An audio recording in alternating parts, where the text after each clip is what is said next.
Hello, everybody. Welcome to the first Coffee and Conversation series of the Department of Community and Environmental Resource Planning. This event is organized by DSERP in partnership with the Physical Facilities, Occupational Safety and Health or POSH Committee and the Library Committee of the College of Human Ecology, UP Los Baños. Isang magandang umaga at mapagpalayang bagong taon sa ating lahat mula dito sa Pilipinas. Of course, good evening, good afternoon to those at the other side of the world, especially to Dr. Akers. For everybody's information, I'll be your host and your moderator for this conversation. I am Femi from DSERP. I hope you are all ready with your cups of coffee. Do you have your cups of coffee with you right now? Are you all excited for an informative conversation on urban environments and health? I hope you are, because I am very much excited. But before we officially start, here are some reminders for everyone. All right, so please keep your microphones muted, except when you are requested to speak. But keep your cameras open if you can, so that we can see your lovely faces, especially this lovely morning. And then kindly use the chat box for greetings and comments, but avoid unnecessary messages. Later at our open conversation, you may use the raise hand button, since this is a meeting format, so you can raise your hand virtually and then wait for your name to be recognized before speaking and raising your questions or sharing your ideas or comments and any thoughts. Okay, so now let us begin with an opening message and an introduction to the speaker from our beloved Dean, Dr. Ricardo Sandalo. A virtual round of applause, please. Dean, the screen is yours. Okay, good morning everyone. Maraming salamat sa inyong pagdating. Kahit na alert level 3 na tayo ngayon, hopefully ay bumalik tayo sa alert level 2 or level 1. But anyway, maraming salamat sa inyong pagdating ngayon at I'm very thankful also for our resource speaker, no? Ang ating resource speaker actually is no stranger to the Philippines kasi Pilipina po siya. Hindi po siya, bagamat ang kanyang apelyido ay Akers at siya ay nagtuturo at siya ay dean ngayon sa Morgan State Universities in the US, ay siya po ay Pilipina. So siguro hindi ko na kahabain yung aking introduction, ay akin siyang ipakilala sa inyo, no? Ang aking classmate noong kami ay bata pa, si Dr. Mary Ann Alabanza Akers, is from Baguio City and has been influenced by a father who was an architect, urban planner, and a mother who was a social worker, psychologist. Her perspective to the planning of cities is a fusion of the built environment and people. She majored in sociology and completed a master's degree in urban and regional planning at UP Diliman. In 1984, she moved to the US to pursue a PhD in urban planning at Michigan State University. And dito sila actually nagkakilala ni Dean Su, no? Sa ating Dean Su sa Gigit ay siya, I think, if the information is right, ay sila ay magkasama, naging housemate sila sa Michigan State University. She worked at the Philippine Normal College, National Housing Authority, and Benguet Corporation. In the US, she taught at the University of Georgia for 20 years, and she is now the Dean for the School of Architecture and Planning at Morgan State University in Baltimore, Maryland. She has over 50 publications and continues to do research on Philippine issues. Ang ating pong resource person ngayon ay meron siyang naipublish na libro on urban environment and health in the Philippines at siya ay believer at practitioner sa interdisciplinary studies. Katulad din natin ng mga human ecologist, and I know that you could relate to her with her sa kanyang paniniwala at ating paniniwala na kailangan magiging interdisciplinary tayo. With that, I would like to introduce Miss Mary Ann Alabanza Akers. Ma'am, the floor is yours. Okay. Thank you very much, Dean Ricky. I really appreciate the invitation. And I know that Fevi, I think, yeah, you were the one who contacted me about this talk. So thank you very much for allowing me to share my book. Just FYI, when I published this book, I did not know how much it would cost. This hard copy, oops, this one. I did not know how much it would cost because my intention was so Filipinos can read it, not just those who can afford it. And I found out that it was extremely expensive. Even I cannot afford a book like this. So fortunately, there is an electronic copy that you can download. So if you would like to, you can download it. But anyway, thank you again. I will share my screen now. I would like this to be more of a conversation. So I will try to keep my talk short. And also so that you can buy the book and read it for yourself. So you can probably guess, this is Baguio, my hometown, my beloved hometown. I have come back since I went to the United States in 1984. I would come back almost every year. Pre-COVID, I would go back twice a year because my father is aging and I'm his only daughter, so he wants me to go home.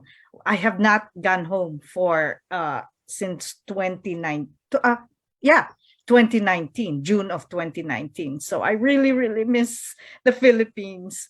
But this is about Baguio. Baguio was founded as a healing place by the Americans. Now, I want to be very, very cautious about how I use the word founded, because Baguio was always there when there were indigenous peoples there. The Americans founded the city, but they did not discover the place. The place was already there.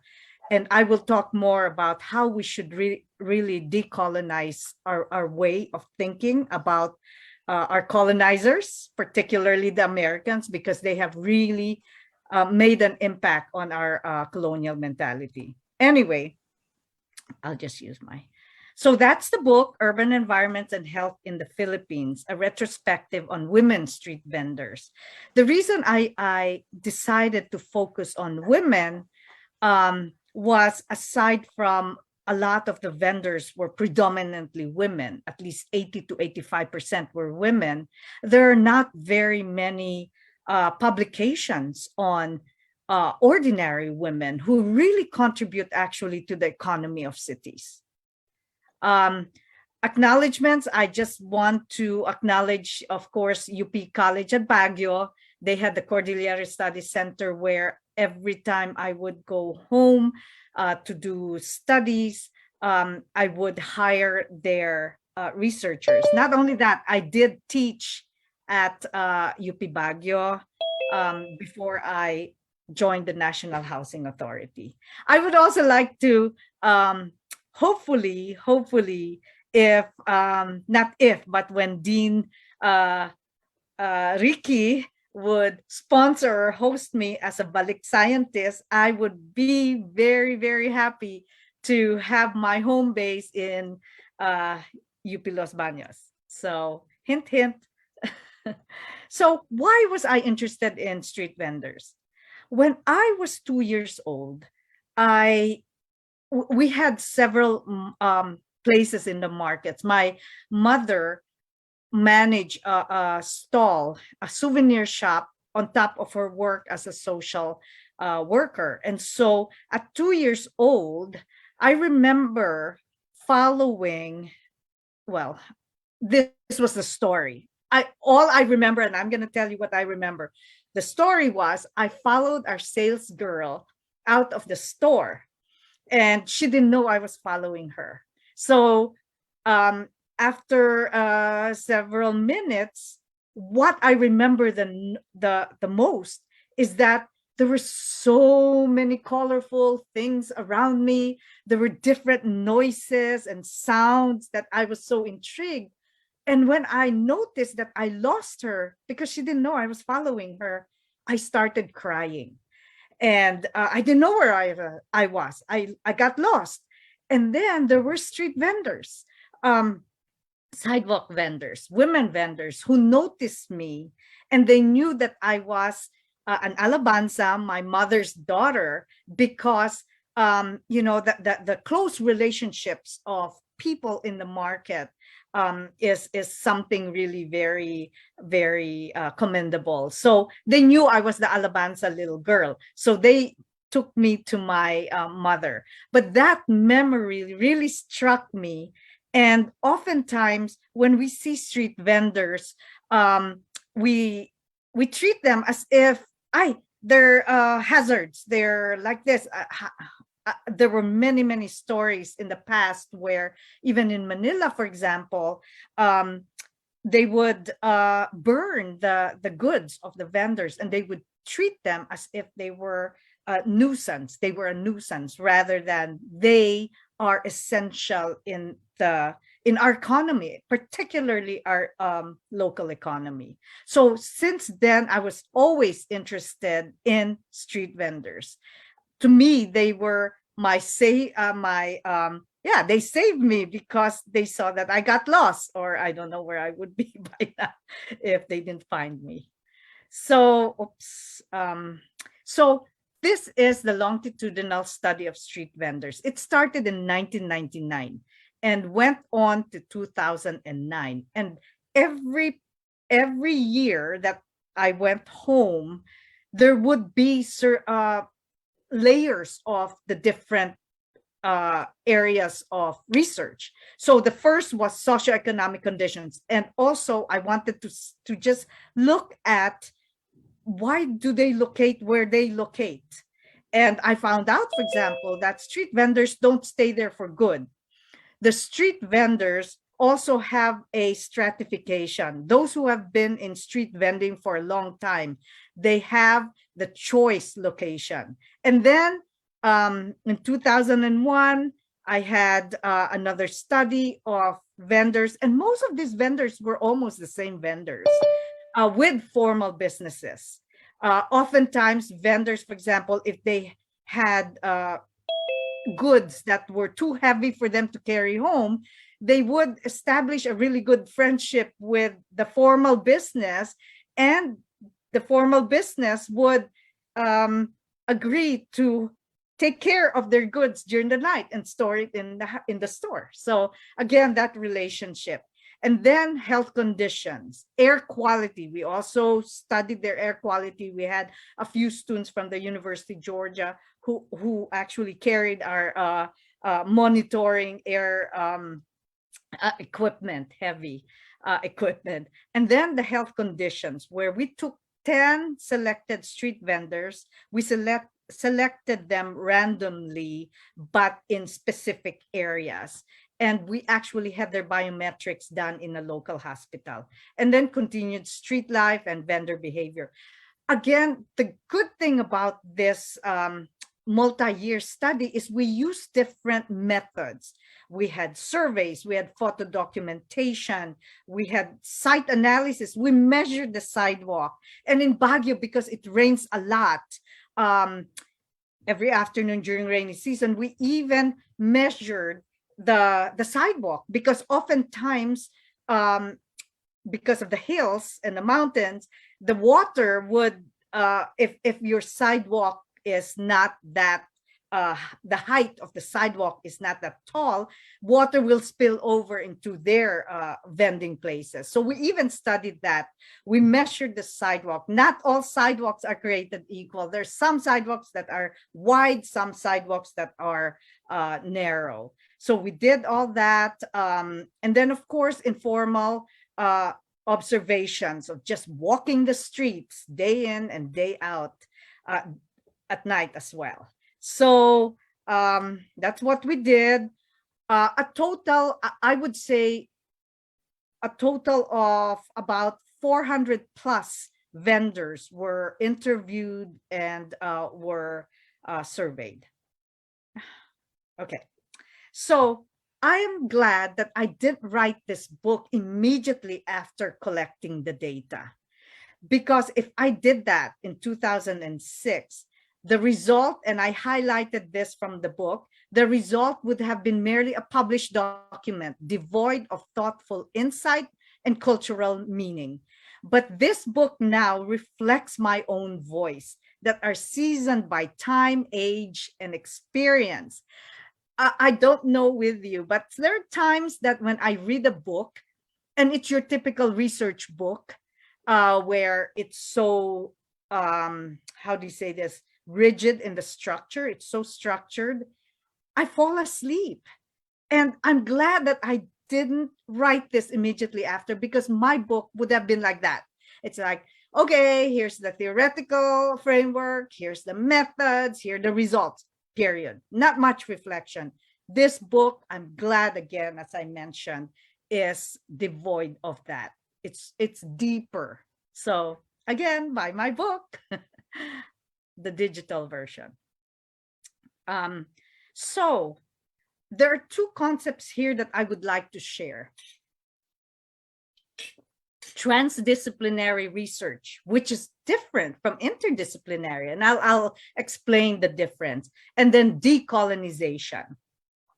Obviously, we at UP are sensitive to this. We are aware that we have been colonized. Our minds have been colonized. We were miseducated to the extent that sometimes we forget who we are as as a native people.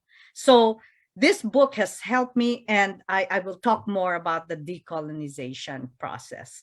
So here's what it's a process. It doesn't happen overnight. I'll just read excerpts from the book. Strong sentiments reverberate about how the West desires, extracts, and claims ownership to colonize people's way of knowing. But then at the same time, the West rejects them and deny opportunities to center these local cultures. How many of you have met people, foreign people, who come to the Philippines, come to UP and say, oh, we want to partner with you. We want to conduct research with you. So they do. And we are always, because we're very hospitable as a people, we welcome them and we share with them whatever we need to share with them. And then what happens? They extract the knowledge that they get. Do they even share that knowledge back to us? They don't. They publish it in their journals that are not read necessarily, because we don't have access to those from the Philippines. So again, it's very extractive. And oftentimes, and again, all of us are a product of this colonization, where we think that Western principles and theories is the right way, and that our local ways are inferior. And again, that's absolutely colonization, and we need to be very aware of that. When I wrote this book, I tried my best not to cite all these Western publications that do not have any relevance to my thoughts and to what I was trying to explain. So you will have all these Wallerstein, and who else are these really well-published theorists, Western theorists, mostly men, by the way, who thinks they know about us, who thinks they know us better than ourselves, and they marginalize our voices. Decolonization, the process, means we have to start with being aware of their marginalizing us. So, writing was to me also an act of decolonization. As I said, I chose the citations very, very carefully. And especially many Western writers that we cite, again, they think they know who we are. They think they know our experience, but actually they don't. Many of them have not even visited the Philippines, and they're writing about us. That really annoys me. But decolonization starts in childhood. So here's my mother, and here's our lawn. You can see Baguio, so that means it's very hilly. And then here's my family. But if you notice here, and I'll put this here, this is a native hut. My dad trained us to always believe that what is local is much better and true and authentic than any kind of Western form. So even as a child, this was my yung bahay-bahayan. This is where I played, okay? While other people would look at our yard and say, ano ba yan? Bakit ganyan naman ang yard ng Alabanza?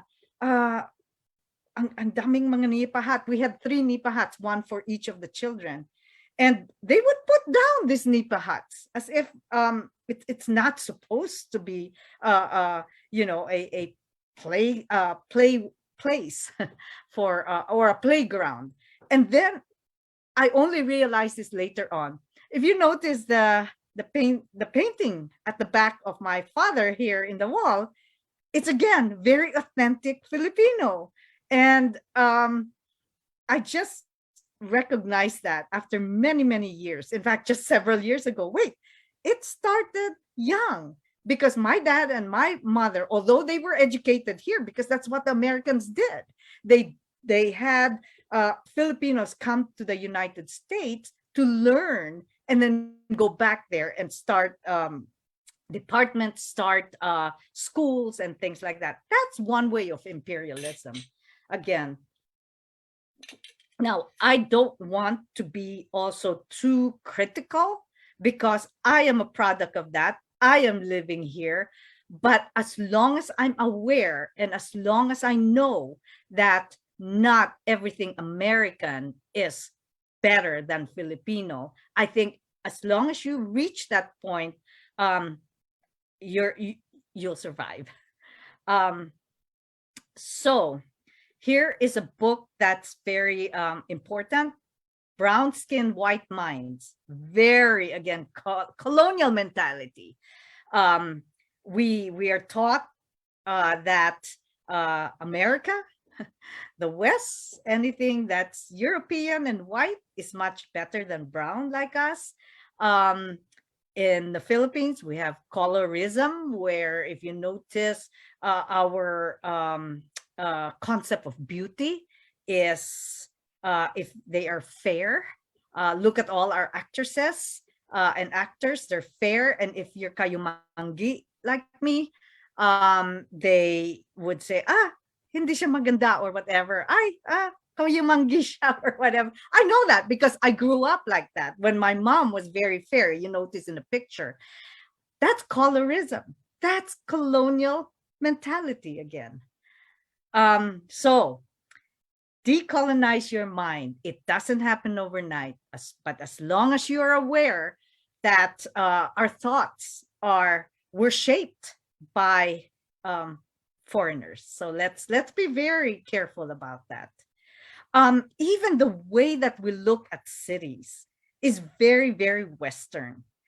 I remember, and Dean Ricky would remember this, even in UP, many of our textbooks were written by Americans.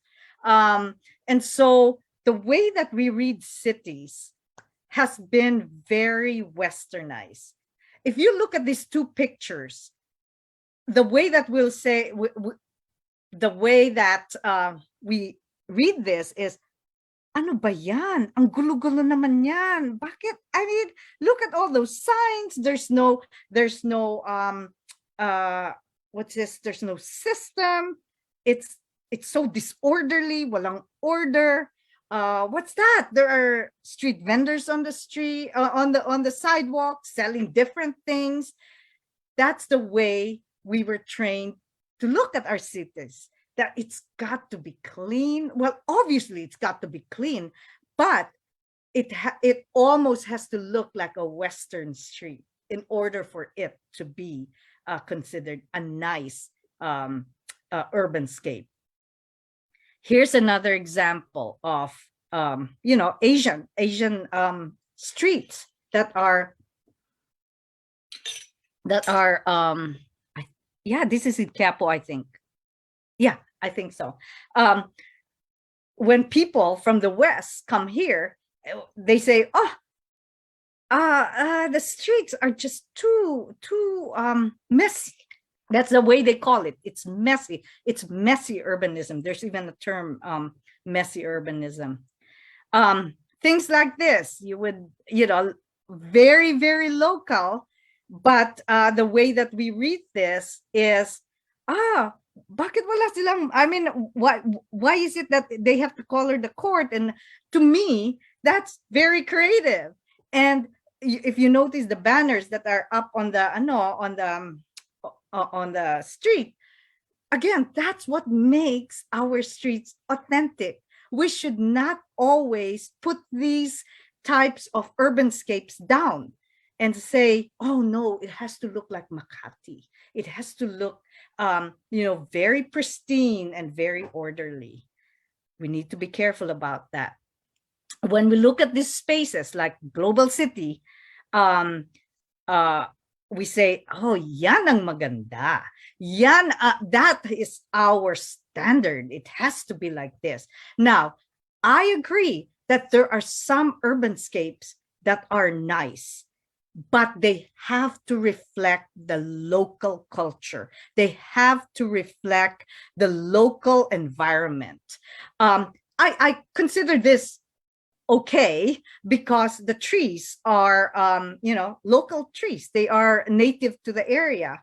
Now, in the book, I have a section there on what I think about Global City. Although, again, it's considered a top of the line kind of development, but I do not necessarily want to put down all these developments and say that those are bad.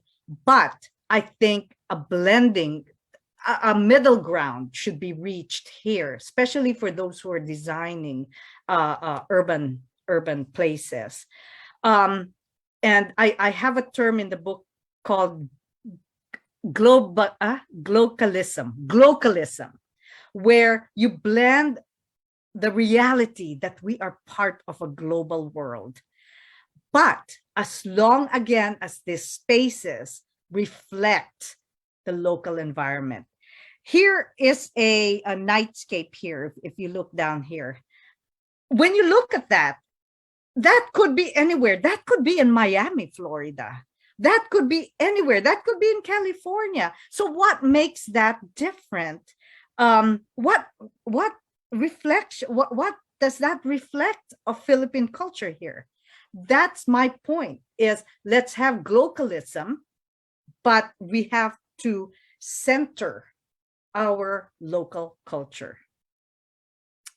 Here's another thing that I want to talk about that I mentioned earlier about researcher authenticity. Oftentimes, as I said, Westerners come and study us, study our cities, and then they come out of that extracting local knowledge or extracting knowledge from their perspective. Oftentimes, these Westerners, when they come to the Philippines and do their studies, they don't stay for long. Oftentimes, they stay a few weeks. And then when they present elsewhere, they, as if they are the experts on the Philippines, right? And so that really annoys me, because there was a time that I was in a conference. It was, I think, the American city, urban history, urban and city history conference. And I was on a panel with this other, I think he was English. He was a British. He was a British scholar. And his paper was on Baguio. And so he started talking about Baguio and history. And then I also spoke. But guess what? Because the audience were Americans, guess who they thought was the expert on Baguio? They looked at him. When they asked questions about Baguio, they looked at him as if he was the expert. And they marginalized me, a Baguio girl who grew up and was raised in Baguio, who went home every year.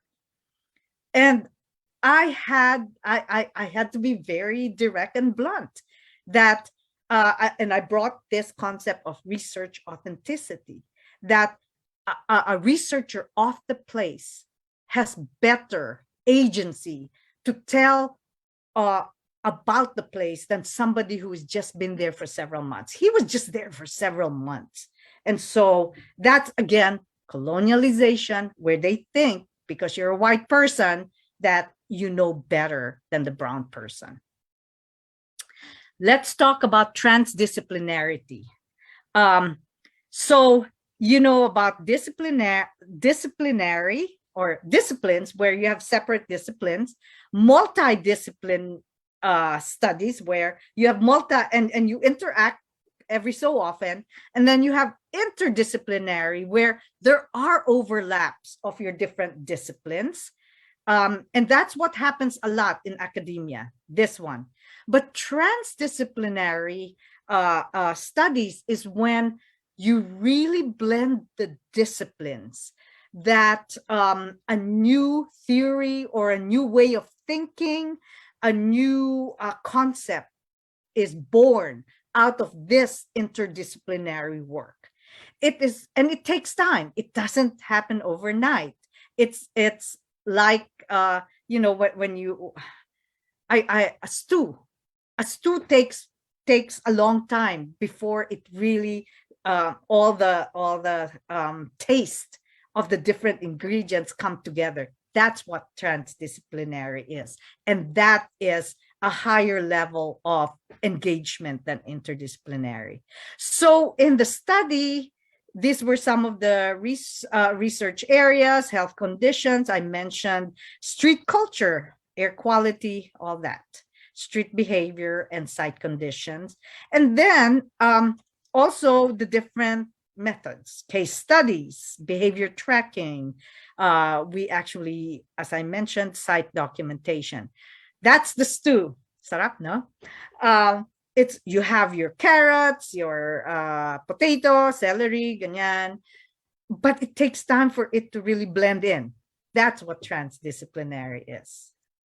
So what came out of this longitudinal multi-year study? I came up with a concept called urban place node.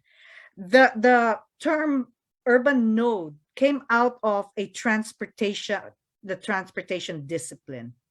But my concept of an urban place node is an intensified focal space that mark the intersectionality of place, people, and health. So what I did, rather than look at the entire downtown Baguio as a holistic or as a how do I say it, one place, I took different nodes, because different places have different issues. And this can be done in Los Baños, this can be done in Manila, this can be done in any urban place. So I'll give you an example. This is just another excerpt from the book. An urban place node is like a frame, but we also know that in a frame, it is time. There is a time limit there. You're taking a picture at this certain time, just like an urban place node, you're taking it at a certain time. It changes. It changes whether it's year to year or even day to day or day and night. The place nodes, for example, I had 5 place nodes, urban place nodes, that I came up with. The activities during the day is very different from the night. The street vendors during the day are very different from the street vendors at night. So that's the way that, to me, a new way of thinking for environmental planners should be, is rather than looking at the place as if it's not dynamic, that it doesn't change. We need to, it's very complex, but as planners, we need to embrace complexity because that's how we come up with solutions. So here are just the 5 place nodes. I'll just go through it very quickly. That's Session Road. Again, the season, during Christmas season, this place node has a lot of vendors who put their display on the sidewalk, and that's where they sell Christmas decor, Christmas wrappers, and all that. Obviously, that changes after the Christmas season. So again, it's very dynamic. Here's another place node where, excuse me, the vendors don't get all their wares and take them home like this woman over here. They leave it there, their stands. This is a fruit vendor right here. They leave the stands there, and they just come back the next day. Obviously, their fruit, they don't have fruit. They hopefully sell it at the end of the day. But again, that's a place node. That's very different from, let's say, Session Road. Here is another place node that's very different from other parts of the downtown. This is to me, in terms of vehicular conflict, this is an intersection, a very, very busy intersection. And I watched a man in a wheelchair try to cross this intersection. Although there was a crosswalk, the vehicles did not stop for him. And finally, the policeman came and helped him. But again, this is a different node from the other places in the downtown. So there are unique characteristics for every node. Vendors sell different things. Again, that's why I know, for example, if I want to eat peanuts, there's a certain place node that I go. I just don't go anywhere. Peanuts are not sold just anywhere in the downtown. Again, these are some vendors outside of a school. Their specialty are toys and posters that try to entice the kids to buy from them. Here is a vendor that sells barbecue, and it's a hangout for teenagers who are coming from college. So again, very different place node. But it's important that we are able to see all these unique characteristics and the different layers. Another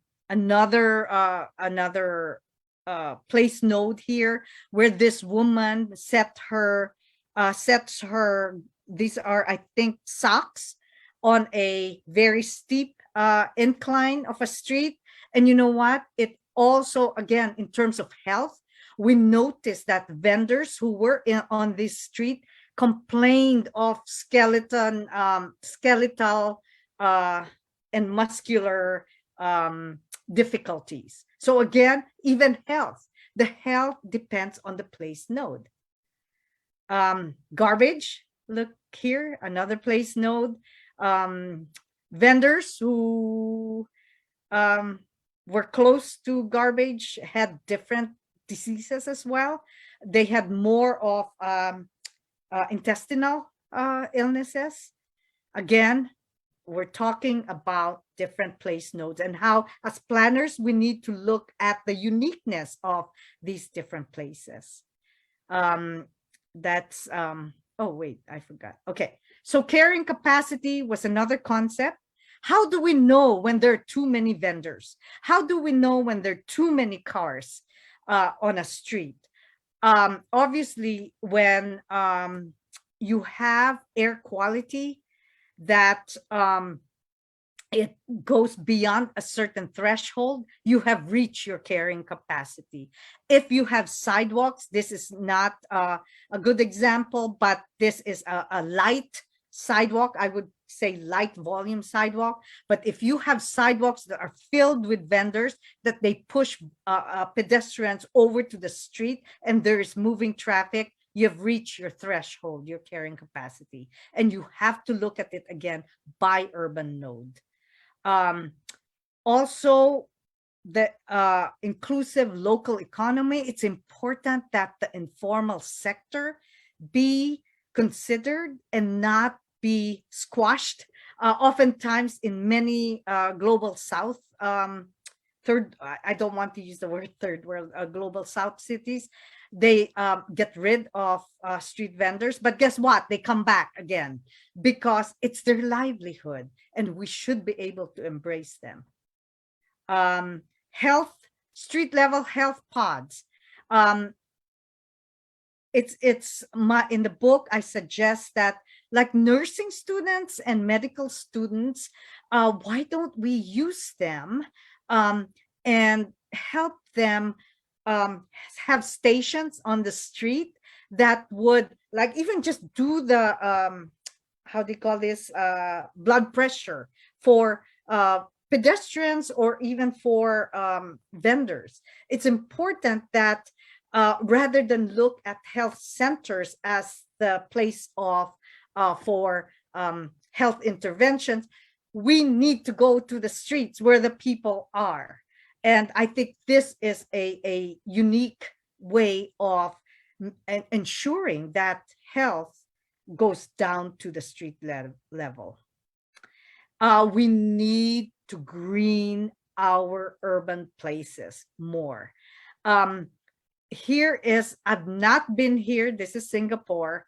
I do want to come here as soon as COVID is done, but I truly believe that we should not, like in Baguio, where almost everything is concrete and they cut trees and they don't green areas. And one thing that we'll notice in COVID, outdoor spaces, even small pocket parks, micro parks are needed for quality of life.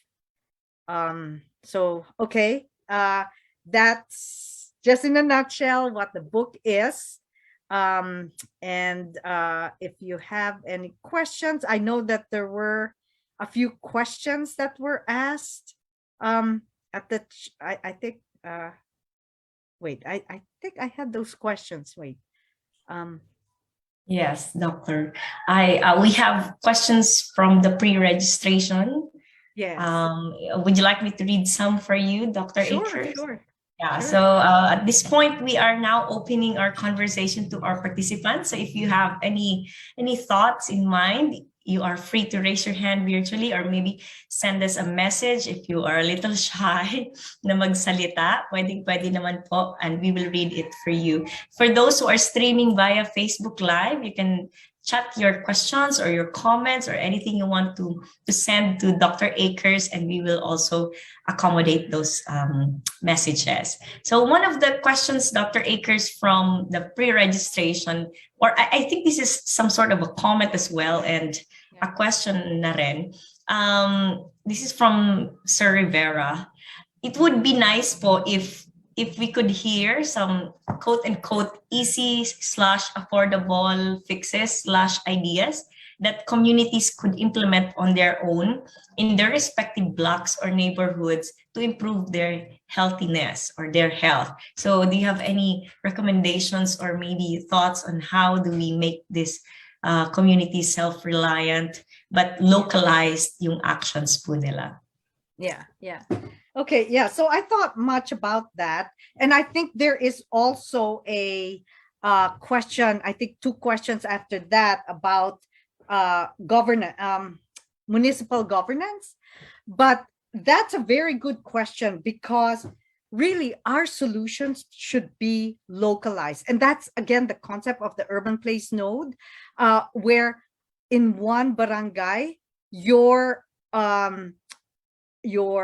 solutions may not be the same as another another barangay, or even neighborhood, if you want to call it neighborhoods, which could be smaller than a barangay. So it's really important that we have a process of getting input from people. But before that, and this is where UP Los Baños and other academic and research centers could come in, is to do applied research in those areas before you can come up with a solution. Because how will you come up with a solution if you don't have evidence, right? So, for example, in a place, if you notice that a certain health condition is rampant, then, I mean, how would you know that unless somebody actually conducts research, or else it's just anecdotal? Then people would come up on their own. See, my suggestion is a process again. I can't really give you local solutions because, again, every neighborhood, every barangay is different. But I can suggest a process, an inclusive process that includes first taking an inventory or research, coming up with solutions, and then taking that to either the barangay captain or the city to implement. And again, it doesn't necessarily have to be expensive. And I'm sorry, I cannot give more specific solutions unless I know the specific area that we're talking about. Yeah, so thank you, Dr. Akers. It's more of the participatory approach that you were mentioning. Yeah, speaking of participatory planning, there's a question about the role of the urban planners, because I think most of our guests from in today's session are ENP. So there's a question regarding how the urban planners could help in creating healthier urban environments. Yeah. So one of the things that's I think important, that it's our duty and our role, is to actually educate, and I'll use that loosely, educate local officials about participatory processes. Because oftentimes, and I know this every time I go to Baguio, the way that they come up with solutions are so like something they get from the air, it's like, how did you come up with the solution? So our role as environmental planners really is to help local government figure out an inclusive process. So in terms of how we should help in, again, let's use the process, but greening our areas. When I say greening, let us not forget about nature, because oftentimes the solutions that local governments give is let's concrete it, put cement all over the place. That will help solve dengue, for example. Just but it's got to be more than that. Again, this is a discussion that needs to take place at the local level. But that's my take on that particular question. Thank you, Dr. Akers. Do you have questions from the participants in our Zoom platform? Maybe we can accommodate one or two. Anybody from our participants who would like to raise their hands? Or raise your hand. Meron po bang nais magtanong? Or maybe from our Facebook viewers, meron na po ba tayo dyang tanong? Ayan, meron pong nag-raise ng hand. Let us recognize Professor Amy Barion from IHNF. Hi, ma'am. Ma'am Feby, thank you. Dr. Mary, thank you po. Very nice to talk. Opo. Ma'am, conversation, hindi naman po talaga siya question, pero I would like to hear your comments, siguro po sentiments. Kasi few years back, ma'am, hindi ako mag-open ng camera ha. Medyo unstable ang aking internet. Ma'am, Okay yung lang. sa Baguio, ma'am, di ba nagkaroon talaga yung SM? Talagang naglabi yung SM, ma'am, di ba kasi ang laki ng acres ng land talaga na it really affected yung the greening ng Baguio. And then also, ma'am, yung mga hills na rin, di ba parang very populated na yung bahay, dikit-dikit. Pag maghahanap ka ng... So, ma'am, mo dito, ma'am, comment mo or sentiment regarding this? Kasi parang talagang hindi mo ma-stop eh. And then yung population din talaga, kung tatanggalin mo man sila, saan mo sila ilalagay kung para madeklag, ma'am, yung mga... Kasi, ma'am, ang ganda ng mga foothill, pero talagang yung mga bahay talaga, singit-singit na. Ang liliit ng street, narrow, pag nagkaroon ng earthquake, pag nagkaroon ng landslide, ang dami na, ma'am, consider din natin. So, sometimes it's really very easy to say yung mga actions, mga solution, although mahirap nga din, pero yun nga, ma'am, yun nga lang yung yung sa SM, di ba, ma'am, talagang it's something of economics, siguro talaga ang purpose, income for the city, and then yung population din, and then yung mga so many houses na dun sa mga nasira. Ako, ma'am, tingin ko personally parang nasira yung yung sa dami ng mga kabahayan na doon, hindi na rin siya aesthetically nice to be seen. Tapos yun nga po, concerned din later on, sabi ko pag nag-earthquake dito, ang lanaro na ng mga daan, pag nagkaroon ng sunog, mga eskinita na yung mga bahay-bahay po. Yun, ma'am. Ano lang po?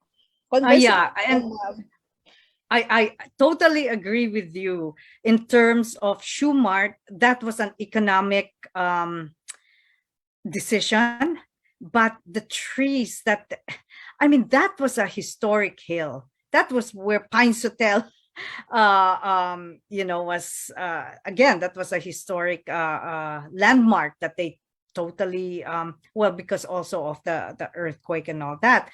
But actually, you know what has happened?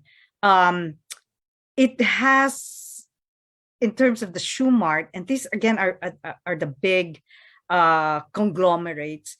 They take away the jobs of a lot of these smaller businesses.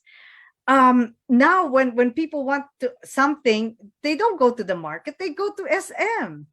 And so it has impacted the local economy in terms of the houses. Baguio is already has reached its carrying capacity. And just like any other fast-growing urban area, we need to think about how to disperse services rather than put everything in the city itself. We need to have satellite markets. We need to have satellite huge services so that everybody will go to the city, the downtown all the time. Also, a lot of these, the houses there, in terms of migration from the lowlands, they think that they can find jobs in Baguio, so they come. And then they find out that there's really not a lot of jobs. And so they end up on the street doing, the informal sector, which is not bad at all, but they do have very, very, very highly dense situations there.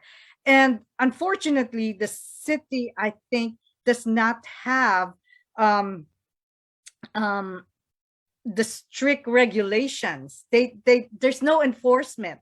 So people just, if they find a small piece of land, that's where they set. And you know what? Baguio has not learned from the earthquake. And that is what really bothers me. And I'm very concerned about that. We have not learned. We have built so many high rises in the downtown. And I don't know if you remember, but Sky World, which was a huge during my time in the 70s, a huge building on Session Road that was compromised during the earthquake. But then they're still building. They keep building. So we have not, and it's local enforcement. I think the enforcement is very, very important. Thank you, ma'am. Sure. Thank you po. Thank you, Doc Amy. Thank you, Dr. Akers. Meron pa po bang nice mag-share from our participants or mga bumabagabag ba sa inyong isipan? Ayan, we have one from Sir Arnold Abuyo. Go ahead, Sir Arnold. Hi, ma'am. Can you hear me? Yes, I can. Thank you. Hi, ma'am. Good morning po. Ma'am, kanina po it was mentioned yung participatory approach to planning of urban environments. No? Now, the Department of Interior and Local Government has an issue once on road clearing. So, meron pong national ordinance na dapat ang mga LGUs i-clear ang mga roads wherein street vendors, yung subject po ng inyong book, are largely affected. So, I wonder what your thoughts are in relation to your book and research, if this will improve urban environments and health po, or if it will not. Yeah. So that, again, that is a very common local government plan for street vendors. This happens in India, Indonesia, in Korea, not so much in China. I've not seen, but I know that in India, several studies were done. And they think that by getting rid of the sidewalk vendors and building markets, and that's what some cities have done, they would build markets and they would let the vendors go to the market and sell there. And the local government would say, see, we're giving this to you. This is such a nice place. Bago ito, concreto and all that. So why don't you sell there? And what happened was they noticed that the vendors, after several months, would go back to the street. Why? Because first of all, the local governments would ask for rent for the vendors. When they are given a stall in the market, they have to pay. Obviously, they don't have the money to pay for it. That's why they're on the street. And another thing that we noticed also is when you get rid of vendors, and I keep mentioning this, they keep coming back because they also serve the needs for the masses. When you're walking from, let's say, your place of work to, if you're getting a Jeep, to the jeepney stop, and you're on your way home, and if the market is, not a walkable place, or it's too far for you to walk, obviously you will buy food from the vendors or what you need to go home rather than go to the market. And so they do serve a need. Now, again, the carrying capacity is important here, where if the vendors dominate the sidewalk to the extent that the pedestrians are pushed towards the street, and the street and there are moving vehicles, that is a problem. You've reached your capacity. But I personally think that street vendors give character to the street. It is not only an economic thing, but they do give character to the street.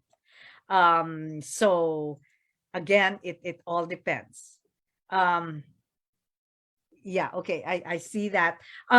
Oh, here's another thing in Baguio that they did, and many cities are doing this in the Philippines, the night market, where they try to compromise with the vendors and say, okay, get out of the street during the day, but at night, here is a night market. You can lay out your goods from 9 p.m. to or from 7 p.m. to midnight or whatever.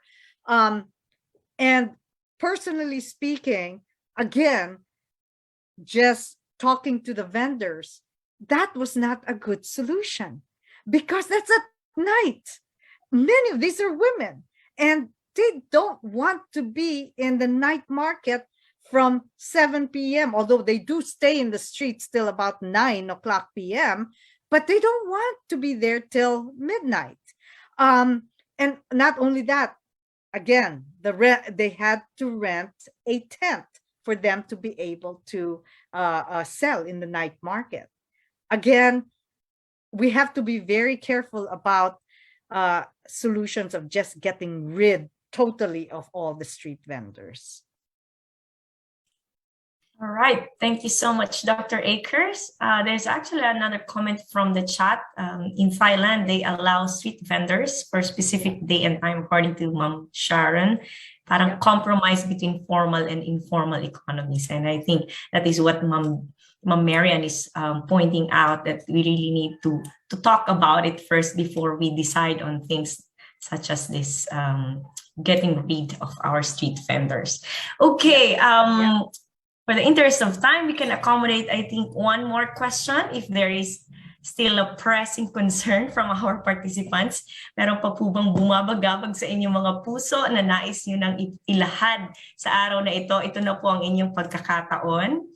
Baka meron po tayong mga Facebook viewers who would like to say something or share something to our speaker. Any other comments or questions from the participants? All right, our dean has raised his hand. Dr. Ricky, the screen is yours. Yeah, I just would like to emphasize, hindi naman talaga, hindi naman to question, but I would like to emphasize to everyone na mahalaga yung ating maintindihan yung relationship ng health at ng the way we plan for our cities. Meron siyang malaking relasyon na dapat hindi natin siya ihiwalay ng pag-aaral, hindi natin siya ihiwalay na magbigay ng solusyon. Kasi kahit na nga itong ating nangyari sa atin na pandemic, meron itong relasyon sa ating the way we design our cities, paano maging mabilis ang hawaan, and for sure hindi solusyon yung balik probinsya. Hindi solusyon yung paalisin mo yung mga tao sa Metro Manila, papuntahin mo sa probinsya. Hindi yun ang solusyon. So malaking, sinabi nga ni Ma'am Mary Ann kanina, mahalaga yung ating pag-intindi na this is a complex problem, that we also have to be comprehensive, we have to be holistic, we have to be yun ang kailangan magamit natin ang lahat nating kaalaman, at mahalaga yung partisipasyon ng ating communities. Kasi sila mismo ang apektado. Yan lang siguro aking i-remind na malaking, kaya nga natin inimbitahan si Ma'am Mary Ann dito ay gusto kong i-emphasize natin yung kahalagahan na may relasyon yung kalusugan at the way we design or plan our cities. Yan. Thank you. Agreed, Dr. Sandalo. Thank you so much for that reminder, Dean. Thank you very much, Dr. Akers, for that very refreshing talk. Indeed, our urban environments play a major role or an influence on our well-being and health, and we can see that now that we are in this pandemic. and the need to create sustainable, safe, resilient, and definitely inclusive cities and communities is imperative. Thank you so much sa ating resource speaker for this morning. What a lovely and productive conversation this is. Maraming salamat po sa lahat ng mga dumalo. Now, I would like to invite our department chair, Dr. Edgar Reyes Jr., for the awarding of the certificate and a closing message.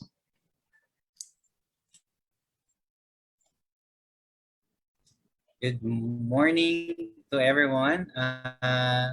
Maybe I'll just read the citation of the certificate. Can we flash it? Okay. The University of the Philippines, Los Baños, College of Human Ecology, Department of Community and Environmental Resource Planning presents the certificate of appreciation to Dr. Mary Ann Alabanza in the Coffee and Conversations on Urban Environment and Health, held virtually on the 6th of January 2022 at the University of the Philippines, Los Baños College, Laguna. Chair of the Department of Community and Environmental Resource Planning, yours truly, and the Dean of the College of Human Ecology, Dr. Ricardo M. Sandano. Let's give Dr. Akers a virtual round of applause. And yeah, just to continue with the closing remarks, I hate to be the sign that this event is ending, as I am enjoying the exchanges of thoughts of everyday phenomena that we normally encounter. I hope this will be the new Marites version of 2022. Diba? Parang palagi natin iniisip yung mga bagay na yan. Thank you, Dr. Akers, for an engaging and thought-provoking talk, or shall I say conversation. This event, the Coffee and Conversations on Urban Environments and Health, is really timely and relevant. Timely as we are starting the year 2022, light and calm, yet relevant as we are conversing themes that are fruitful and at the same time close to our hearts, or something that is just around us. We will surely contact you, Dr. Akers, for more conversations on these topics. Definitely another well-spent time to kickstart the year. Thank you to our organizers as well, BSERP and CHE POSH, for a job well done. And I wish everyone a great day ahead. Mabuhay po.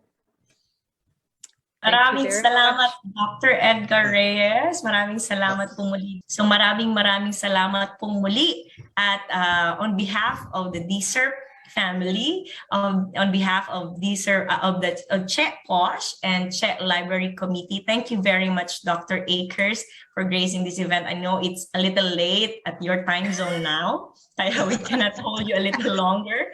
So maraming salamat po for staying tonight dyan sa inyong lugar. And syempre, good morning to everybody. So mag-iingat po tayong lahat and let's keep our environments safe and healthy to also keep our well-being at a good state. Maraming salamat po. Diyos mabalos sa inyong boss. And stay healthy, everyone. Maraming salamat. Bye. Marian.